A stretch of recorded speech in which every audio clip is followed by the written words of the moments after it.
इसलिए कि साइंस का कहना है, मेडिकल साइंस आज कह रही है, लेकिन 1450 साल पहले प्यारे नबी ने कहा था कि जब बच्चा 7-8 साल का होता है तो वो किसी रोल मॉडल को तलाश करता है, किसी आइडियल को तलाश करता है। वो सोचता है कोई तो हो जिसे देखकर बाल रखा जाए, कोई तो हो जिसे देखकर लिबास पहना जाए, कोई तो हो जिसे देखकर चला जाए, कोई तो हो जिसे देखकर खाने का तरीका सीखा जाए। लेकिन बदकिस्मती से उस वक्त वालिदैन उसे गाइड नहीं कर पाते हैं, उसे बता नहीं पाते हैं कि बेटा अपनी जिंदगी कैसे गुजारनी है। फिर वो बच्चा मजबूर होकर टीवी स्क्रीन के सामने बैठता है और बैठने के बाद कभी शाहरुख खान को देखता है, कभी सलमान को देखता है, कभी विराट कोहली को देखता है, कभी धोनी को देखता है। फिर बाल रखता है तो धोनी की तरह रखता है, फिर पैंट पहनता है तो कोहली की तरह पहनता है, फिर हाथ पर टैटू बनाता है तो सलमान की तरह बनाता है।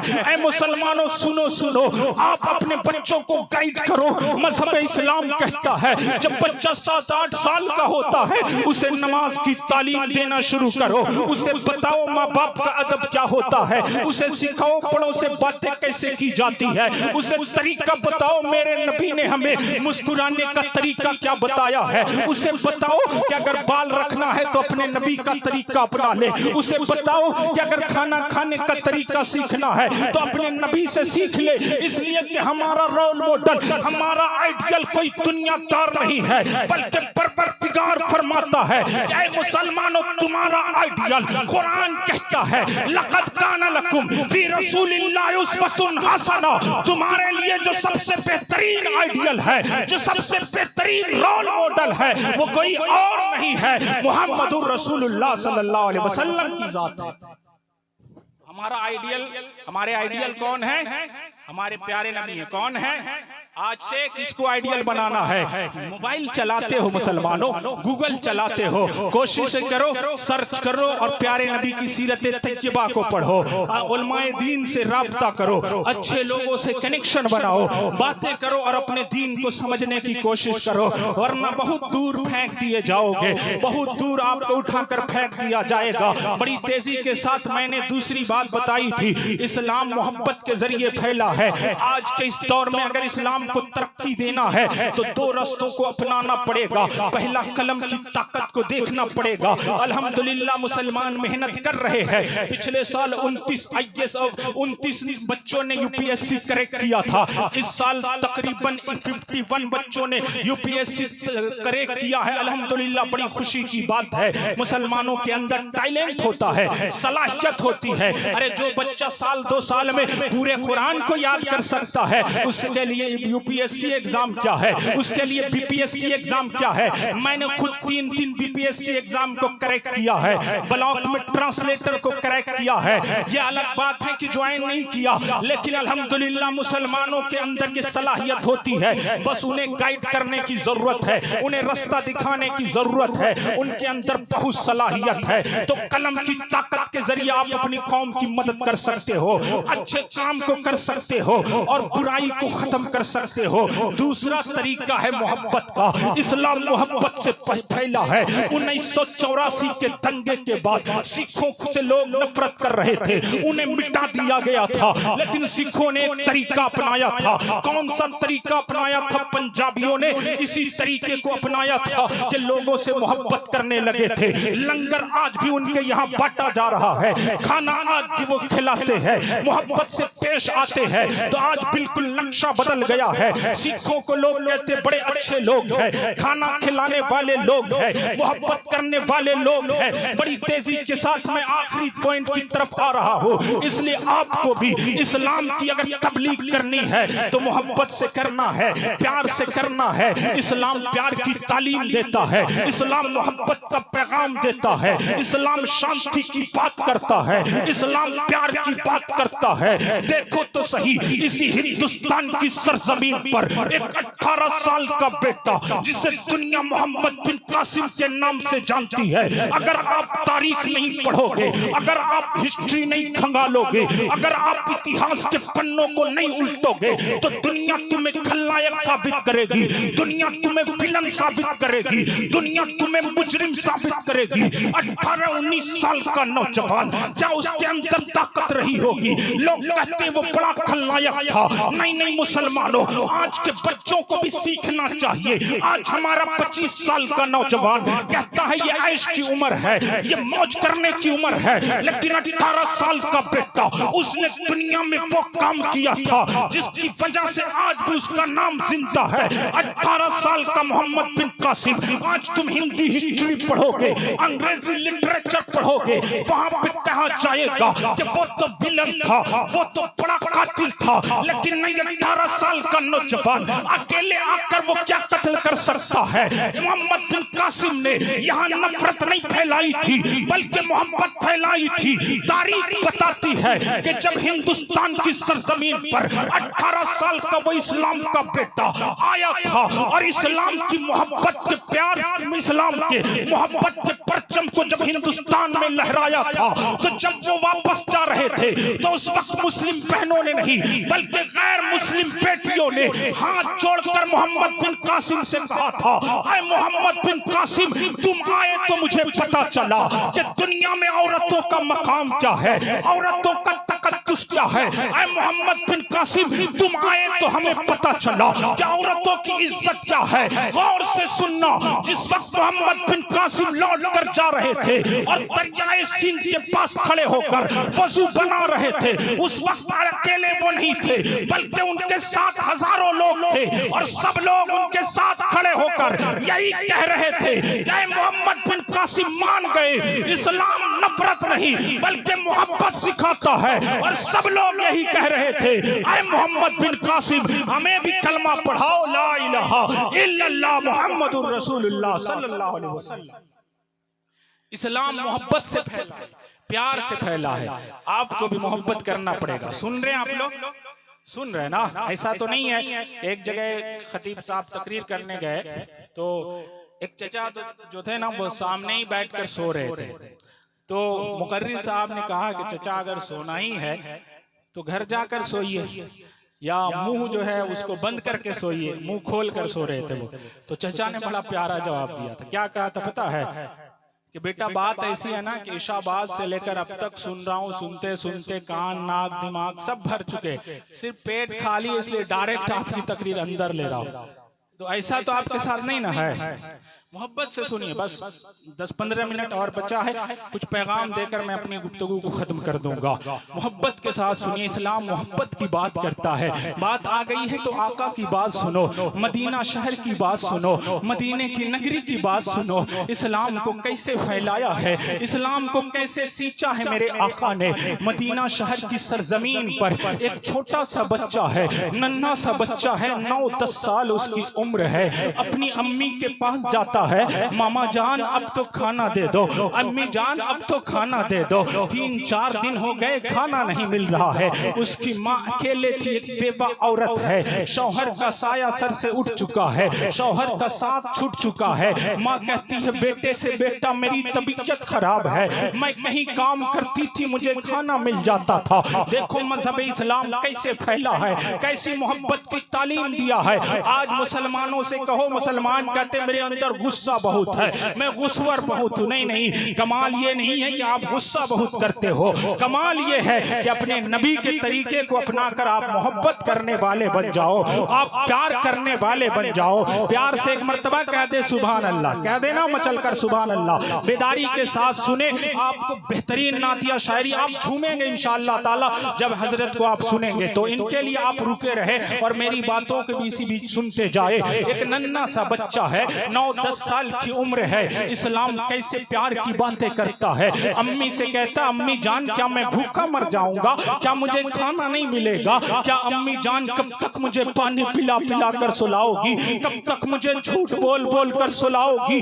माँ की आंखों में आंसू है। उस वक्त माँ का कलेजा फट गया होगा जब एक नन्हा सा लख्ते जिगर कहता होगा, अम्मी क्या मैं मर जाऊंगा, क्या मैं अम्मी भूखा मर जाऊंगा। माँ कहती है कहां से खाना लाऊं, मेरी तबीयत खुद खराब है बेटा, जब बाजुओं में ताकत थी मैं तेरे लिए काम करती थी, तुझे खाना खिला देती थी, अब मेरे हाथों में ताकत नहीं है। बेटा कहता है माँ क्या चचा जान से जाकर मैं मांग लाऊं, उस दौर की मैं बात कर रहा हूँ मुसलमानों। माँ कहती है तेरा चचा तुझे खाना नहीं देगा, वो बड़ा जालिम आदमी है। बेटा कहता है माँ मैं देख कर आता हूँ। दौड़ा दौड़ा वो नन्हा सा बच्चा अपने चचा के पास जाता है, हाथ जोड़ कर कहता है चचा जान आज मुझे एक रोटी का लुकमा खिला दो, कल मैं जब जवान होऊंगा ना तो आपको भी खाना खिलाऊंगा, आपके मुंह में भी लुकमा डालूंगा, इसलिए चचा जान आज मुझे खाना खिला दो।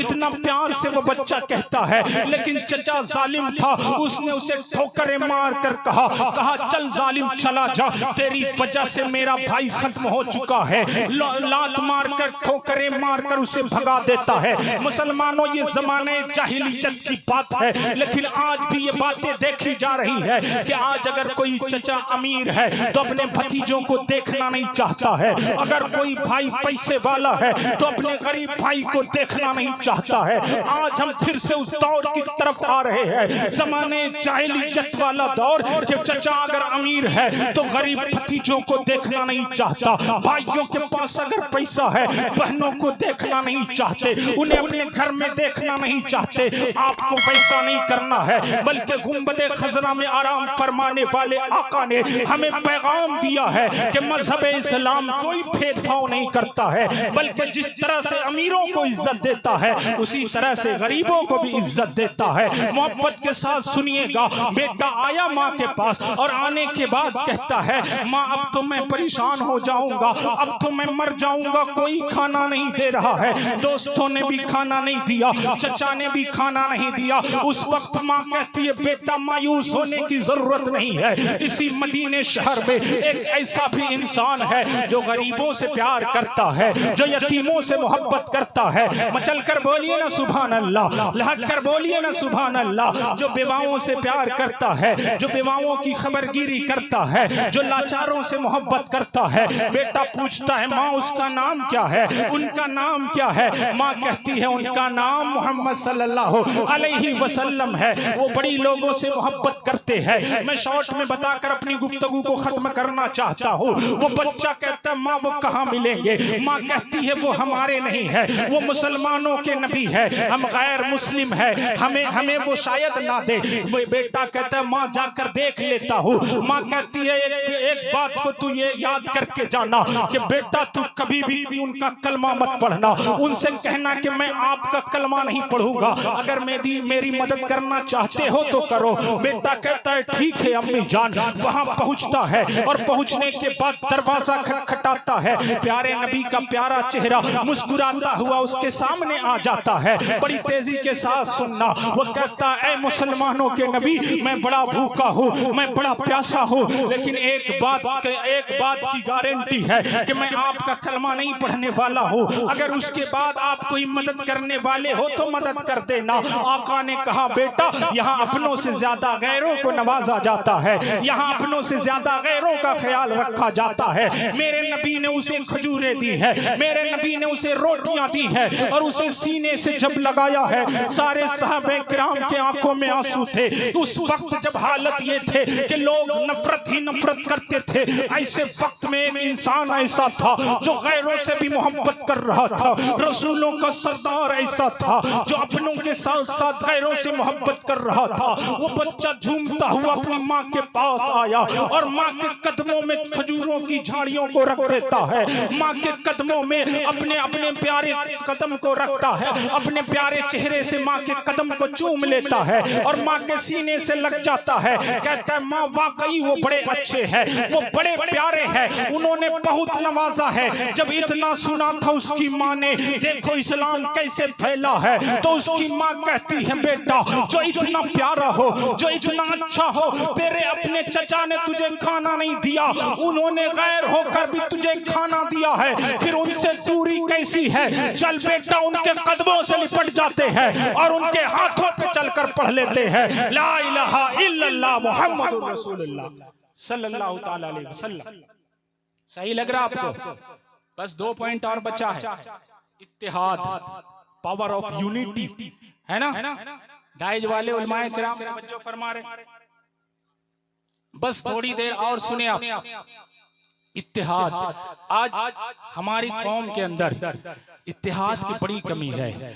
थोड़ी थोड़ी सी बातों पे हम एक दूसरे के पर्सनल दुश्मन हो जाते हैं, एक दूसरे को मिटाने पर तुल जाते हैं। याद रखो अगर मुट्ठी बनकर रहोगे तो कामयाब रहोगे। छोटी छोटी बातें तो होती रहती है, उन्हें इग्नोर करके आप अपने आप को मजबूत बनाने की कोशिश करो। बड़ी तेजी के साथ बस एक बात बताऊंगा और उसके बाद आखिरी बात बताकर अपनी गुफ्तगू को समेट दूंगा, वक्त काफी हो रहा है। मोहब्बत के साथ सुनिएगा। इत्तेहाद की ताकत को अपनाओ, पावर ऑफ यूनिटी को समझो, एकता की ताकत को समझने की कोशिश करो। हम इमाम हुसैन का बहुत नाम लेते हैं, उनसे बहुत प्यार करते हैं, लेकिन सुनो सुनो इमाम हुसैन ने जो हमें पैगाम दिया है, जो करबल की सरजमीन से हमें पैगाम मिला है, इत्तेहाद की ताकत जो हमें बताई गई है, उसे अगर हमने समझ लिया होता तो आज हम नाकाम नहीं होते, आज हम तबाह नहीं होते। 1947 का जमाना है, वर्ल्ड मीडिया गांधी जी के सामने खड़ी हो जाती है और सवाल करती है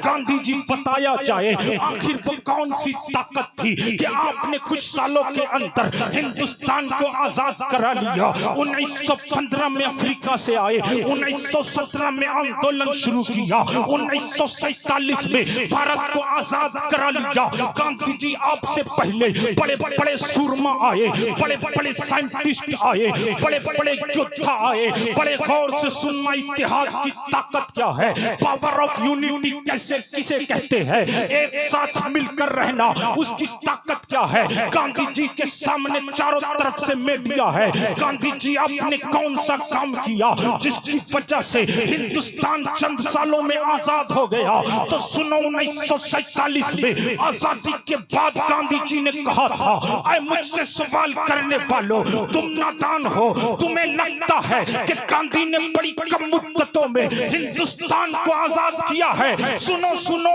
ये मुद्दतें बहुत ज्यादा है, ये वक्त बहुत ज्यादा है। काश मेरे पास 72 हुसैनी होते तो मुझे हिंदुस्तान को आजाद कराने में इतने साल नहीं लगते, बल्कि 24 घंटे में मैं हिंदुस्तान को आजाद करा लेता।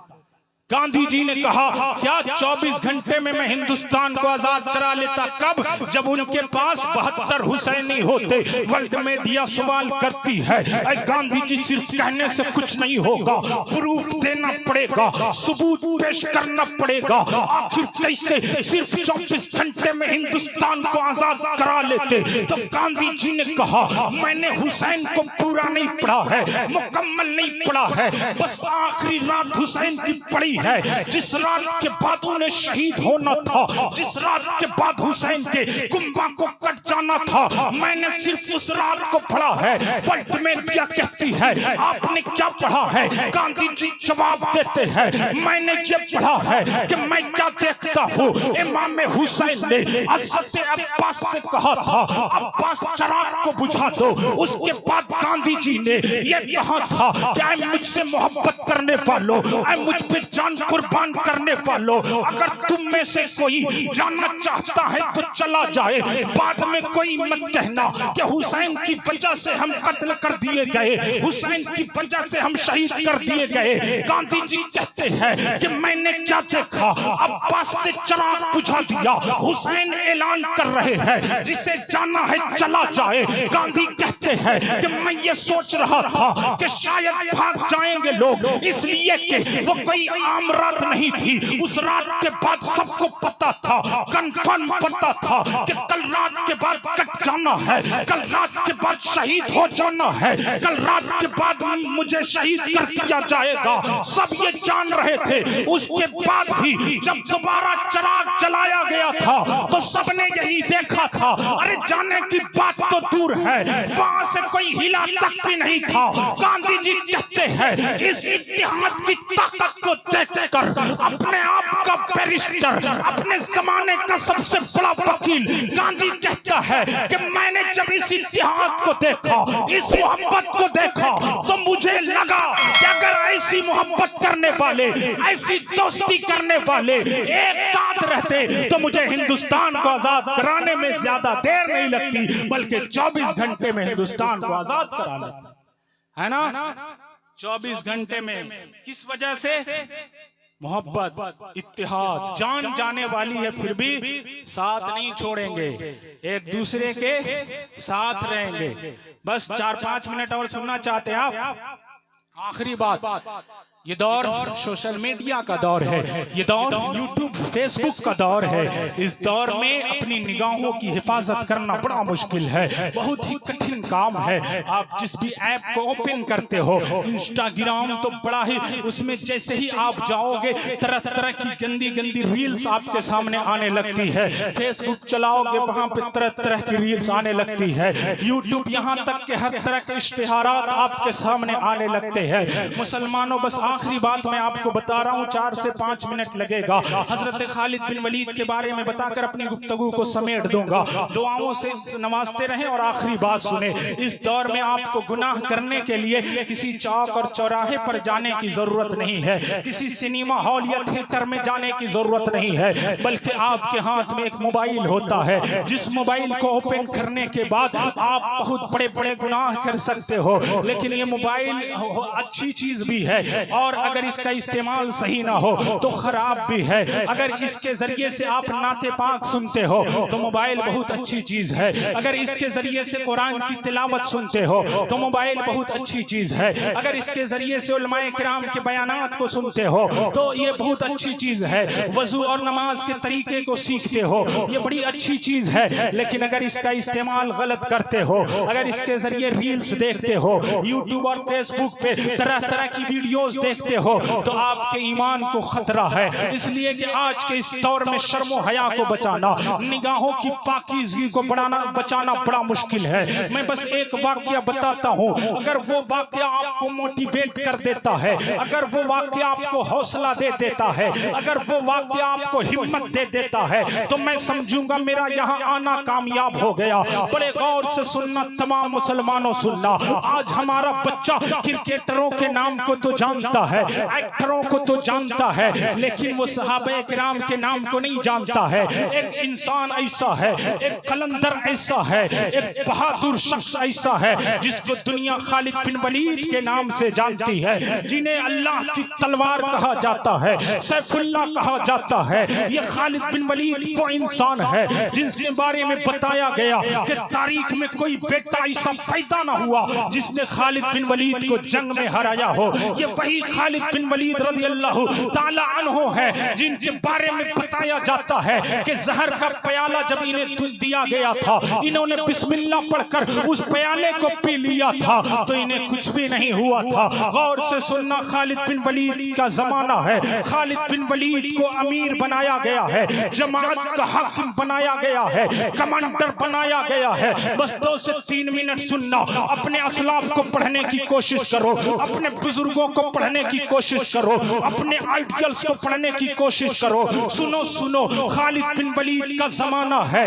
यहूदियों ने, ईसाइयों ने ये प्लान बनाया कि अगर मुसलमानों के ईमान को लूटना है तो तुम ताकत के जरिए नहीं जीत सकते हो, तुम हथियार के बल पे नहीं खत्म कर सकते हो, इसलिए कि उनके अंदर ईमानी ताकत है और वो मरने से डरते ही नहीं है, इसलिए तुम उन्हें खत्म नहीं कर सकते हो। बल्कि अगर उनके ईमान को लूटना है तो कोई और तरीका अपनाना पड़ेगा। उनके निगाहों की पाकीज़गी को लूट लो, उनका ईमान खत्म हो जाएगा। शैतान बड़ा खुश हो रहा है। यहूदियों ने क्या प्लानिंग बनाया, ईसाइयों ने क्या प्लानिंग बनाया, क्रिश्चियंस ने क्या प्लानिंग बनाया कि अगर मुसलमानों के ईमान को लूटना है तो ताकत से नहीं लूट सकते हो, बल्कि इनके निगाहों की हिफाजत को लूट लो, इनके निगाहों की पाकीज़गी को लूट लो। बस आखिरी 3 से 4 मिनट सुनना, बड़े गौर से सुनना और इसे अपने साथ संभाल कर लेकर जाना। ये प्लान बनाया गया है। शैतान बड़ा खुश हो रहा है कि आज मुसलमानों के निगाहों की पाकीज़गी को लूट लिया जाएगा, शर्मो हया को खत्म कर दिया जाएगा।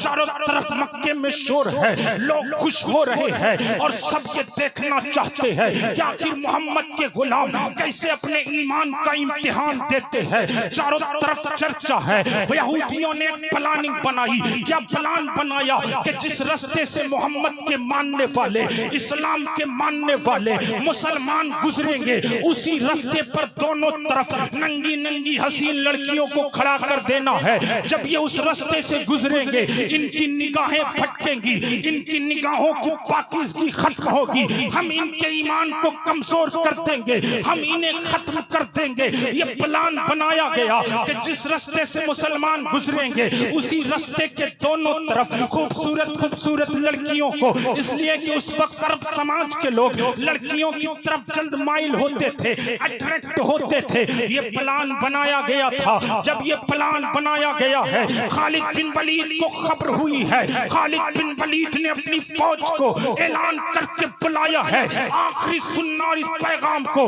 अपने साथ लेकर जाना। कैसा उनका ईमान था, कैसी उनकी हिम्मत थी, कैसे ईमान के पुख्ता लोग थे वो।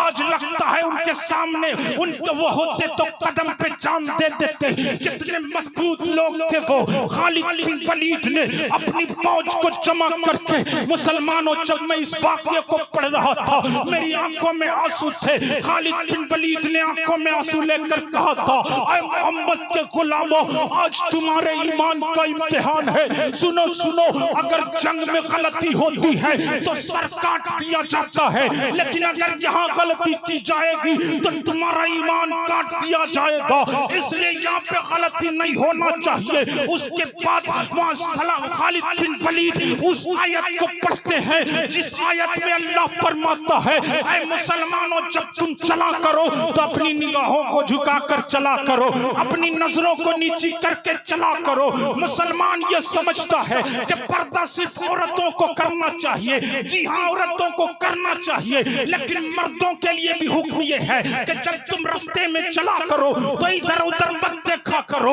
इधर उधर नजरों को मत बहकाया करो, बल्कि निगाहों को झुकाकर चला करो, नजरें नीची करके चला करो। खालिद बिन वलीद ने इस आयत को पढ़ा है और पढ़ने के बाद कहा है, सब अपनी अपनी कमर को बांध लो, अपनी अपनी कमर को कस लो।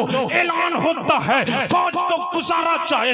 ऐलान कर दिया गया है, फौज गुजरने के लिए तैयार होती है। सिपाही गुजर रहे हैं, कमांडर गुजर रहे हैं। नंगी नंगी लड़कियां, हसीन हसीन लड़कियां कहती है, ऐ अरब वालों, आओ मेरी तरफ आओ, अपनी ख्वाहिश पूरी कर लो, अपनी लज्जत पूरी कर लो। चारों तरफ से आवाज आ रही है, लेकिन तारीख बताती है, इतिहास आज भी गवाह है कि उन लड़कियों ने जब मोहम्मद अरबी के इस मंजर को, उन लोगों के इस ईमान की मजबूती को देखा था तो सब लड़कियों ने कहा था, क्या ये पत्थर के बन चुके हैं, क्या ये मूर्त हो चुके हैं, आखिर इतना क्यों बदल गए हैं, इनका खुदा कैसा है, इनका मोहम्मद कैसा है, ये किस इस्लाम को मानने वाले हैं। कल तक ये लोग औरतों के पीछे जाते थे, आज इनका ईमान कैसा हो गया, आज इन्हें कौन इतना बदल दिया। लड़कियां हैरतों से देख रही थी। तारीख बताती है कि शुरू से लेकर आखिर तक पूरी मुसलमानों की फौज गुजर गई, लेकिन मुसलमानों सुनो सुनो, वो तुम्हारे ही असलाफ थे, वो तुम्हारे ही बाप दादा थे। आज तुम क्या हो, कल वो क्या थे, उनसे अगर सीखना चाहते हो तो सीखो। तारीख कहती है कि शुरू से लेकर आखिर तक पूरी फौज गुजर गई थी, लेकिन किसी ने देखने की बात तो दूर है, एक पलक भी इधर से उधर नहीं किया था, बल्कि पूरी फौज गुजर गई थी। जब इस मंजर को खालिद बिन वलीद ने देखा था तो यहूदियों के पादरियों के हाथ पर हाथ रखकर कहा, कहा था, बताओ तुम्हारा ख्याल क्या है, तुम्हारी सोच क्या है? तो उन पादरियों ने कहा था, यहूदियों ने कहा था, क्रिश्चियन ने कहा था, मान गए खालिद बिन वलीद। अरे जब मोहम्मद के गुलाम के ईमान की मजबूती का आलम क्या है, जब मोहम्मद के गुलाम इतने अच्छे हैं तो मोहम्मद सल्लल्लाहु अलैहि वसल्लम कितने अच्छे हो गए, उनका खुदा कैसा होगा, उनका खुदा कितना अच्छा होगा। उस वक्त यहूदियों ने कहा था, अरे खालिद बिन वलीद यहाँ से आप अकेले नहीं जाओगे, बल्कि हम साथ साथ आपके जाएंगे और सब यही कहते जाएंगे, क्या?